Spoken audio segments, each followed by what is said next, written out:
তো হ্যালো বন্ধুরা, আজকে আমরা করব এই 5 তলা ফ্ল্যাটে জলের ট্যাঙ্কি 10,000 লিটারের পরিষ্কার। তো প্রথমে আমরা লিফট দিয়ে উঠে গিয়ে ট্যাঙ্কের কাছে পৌঁছিয়ে মেশিনটাকে একটু ঠিক করে ওপরে ওঠানোর জন্য প্রস্তুতি করে রেডি করে নিলাম।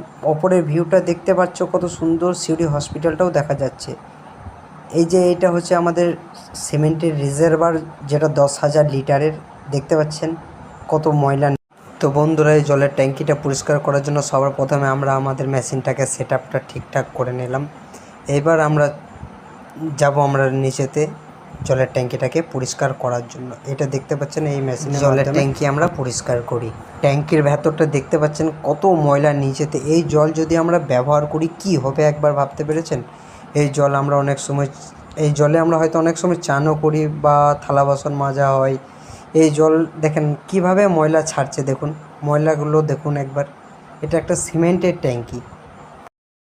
এবার এটাকে আমরা ভ্যাকুমের মাধ্যমে এই ময়লাটাকে পুরোটাই সাকশন করব। দেখতে পাচ্ছেন ভ্যাকুমের ময়লাটাকে কীরকমভাবে সাকশন করছে। আপনারাও যদি আপনাদের বাড়ির জলের ট্যাঙ্কি প্লাস্টিক বা সিমেন্টের রিজার্ভার যদি আপনাদেরও থাকে, তো আপনারাও আমাদের দ্বারা দিয়ে পরিষ্কার করাতে পারেন। বছরে একবার অন্তত জলের ট্যাঙ্কি পরিষ্কার করা অতি অবশ্যই প্রয়োজন। কারণ দেখতে পাচ্ছেন যেভাবে ময়লা জলের ট্যাঙ্কির মধ্যে আছে, অনেকে হয়তো এই জলটা খেয়েও থাকেন।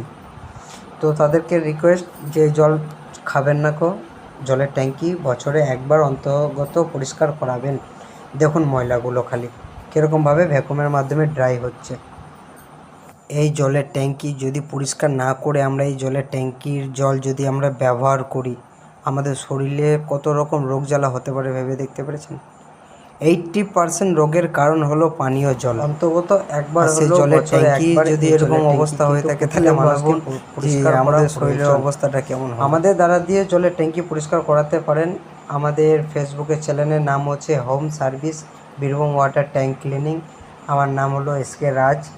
আমার সিউড়িতে বাড়ি। আমরা সিউড়ি, বোলপুর, সাঁইথিয়া, রামপুরহাট, মল্লারপুর, বীরভূম ডিস্ট্রিক্টের যে কোনো জায়গায় গিয়ে আমরা এই সার্ভিস দিয়ে আসি।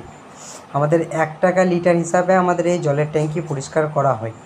যদি আমাদের দ্বারা দিয়ে করতে পারেন, আমরা কেমিক্যাল দিয়ে একদম জীবাণুমুক্ত, ব্যাকটেরিয়া মুক্ত একদম ক্লিন করে দেবো। জলের ট্যাঙ্কিটা একদম নতুনের মতো, নতুনের পর্যায়ে আবার নতুনভাবে চলে আসবে।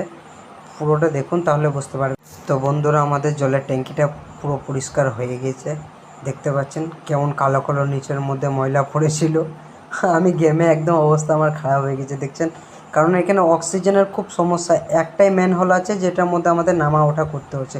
আর 10,000 লিটারের রিজার্ভার, কমসে কম 2টো ম্যানহোল থাকা দরকার ছিল। এবং কি